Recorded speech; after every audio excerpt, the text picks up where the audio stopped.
भाई गुजरात का Vadnagar railway station उस समय खास चर्चा में आया जब देश के प्रधानमंत्री नरेंद्र मोदी की यादें ताजा हुईं और सामने आया कि मोदी इसी स्टेशन पर अपने पिता के साथ चाय बेचा करते थे। हालांकि 1887 में बना यह स्टेशन अब एक हेरिटेज लुक में नया स्टेशन दिखाई दे रहा है। इस स्टेशन का 2021 में पुनरुद्धार किया गया। स्टेशन के बाहर एक बड़ी केतली रखी गई है और वहां स्टॉल जिस पर मोदी के पिता चाय बनाया करते थे वह भी पिछले दिनों दिल्ली से लाकर रखी है जो कवर्ड है। देखिए वडनगर स्टेशन से जन टीवी के न्यूज हेड योगेंद्र शर्मा की खास रिपोर्ट। यूं तो भारत में हजारों स्टेशन हैं, लेकिन वडनगर गुजरात के स्टेशन की अपनी खूबी है और वजह है प्रधानमंत्री नरेंद्र मोदी। बचपन में वो यहाँ पे चाय बेचते थे, उनके पिताजी चाय बनाते थे और हम हैं वडनगर रेलवे स्टेशन गुजरात में, जहाँ आपका क्या नाम है सर? चिमन भाई लीलाभाई प्रजापति।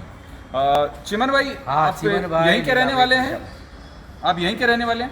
मैं शेखपुर वार्ड के रहने वाले जी। तो ये वाला स्टेशन 4 किलोमीटर दूर से भी पढ़ने के लिए इधर आते थे। तो मोदी में पढ़ते थे। किन के साथ पढ़ते थे? 7वीं कक्षा से 11वीं तक कक्षा तक एसएससी तब हमें साथ में पढ़े जी। ये स्टेशन पे मोदी जी को कभी चाय बेचते हुए देखा आपने? मैंने सुना देखा नहीं। अच्छा। बल्कि मालूम है।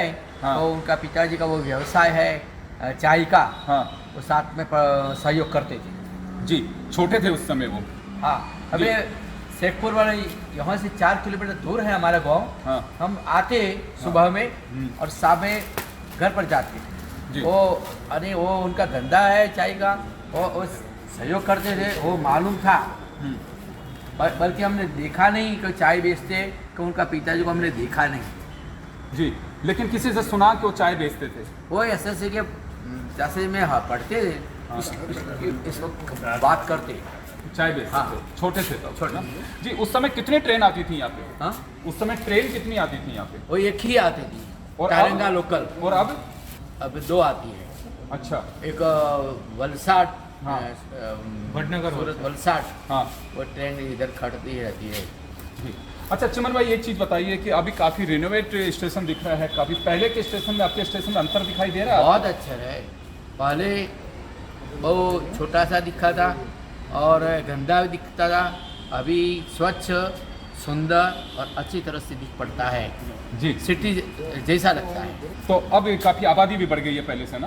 पहले से और बहुत आबादी बढ़ी। वडनगर अच्छे गंदी सिटी थी, अभी स्वच्छ सुंदर।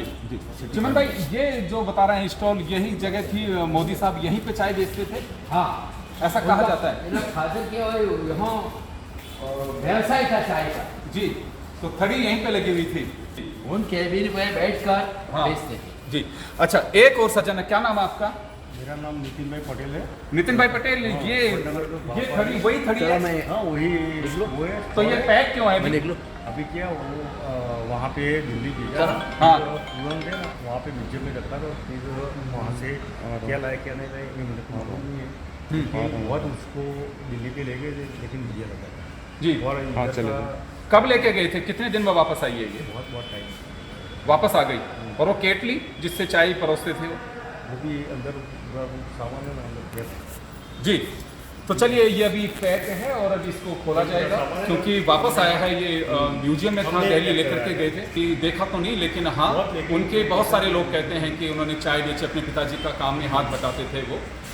तो खैर चलिए, लेकिन 2 बातें इसके साथ में स्टेशन के साथ जरूर जुड़ी हैं। एक वो चाय की चर्चा और चाय के उस बालक को भारत का एक सुपरमैन की तरह, एक यूं कहूँ कि पहले गुजरात का मुख्यमंत्री और उसके बाद देश का प्रधानमंत्री बनाया। ये वडनगर की वो कर्मभूमि है जो मोदी की यादों के साथ सदैव याद रखी जाएगी। छोटा सा स्टेशन था, लेकिन आज प्रधानमंत्री होने के नाते काया पलट हो गई है। और निश्चित रूप से आप अगर किसी मुकाम हासिल करते हैं या किसी मंजिल में पहुंचते हैं, तो जाहिर सी बात है कि के वासिंदों को इस बात का एहसास भी होना चाहिए कि आपने वो मंजिल छुई है। यानी कि प्रधानमंत्री बनने के बाद वडनगर स्टेशन की काया ही पलट गई है। योगेंद्र शर्मा, वडनगर, गुजरात, जन टीवी न्यूज के लिए।